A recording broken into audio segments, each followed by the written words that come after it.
कुणबी दाखले देण्याबाबतच्या अधिसूचनेवर सोशल मीडियातून टीका करणाऱ्यांचा जरांगे पाटलांनी चांगला समाचार घेतलाय। राजकारण्यांची सुपारी घेऊन सोशल मीडियावर विरोधात लिहिलं जात असल्याचा आरोप त्यांनी केलाय।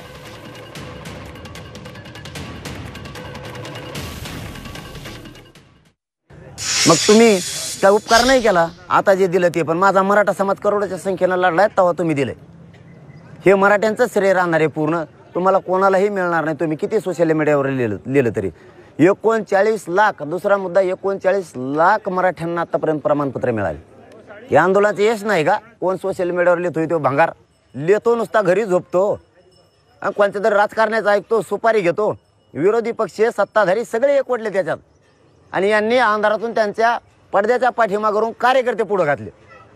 ते जर ह्या 2-4 दिवसात गप्प बसले नाही, त्या कार्यकर्त्याच्या नावासह ह्यो कोणत्या पक्षाचा नेता आहे, विरोधी पक्षाचा आणि सत्ताधाऱ्यांचा, त्यांच्या पाठीमागचे जे मंत्री आहेत त्यांचे सुद्धा नाव घेणार आहेत आणि विरोधी पक्षातले जे आमदार आहेत, नेते त्यांचे सुद्धा आम्ही नाव घेणार आहेत।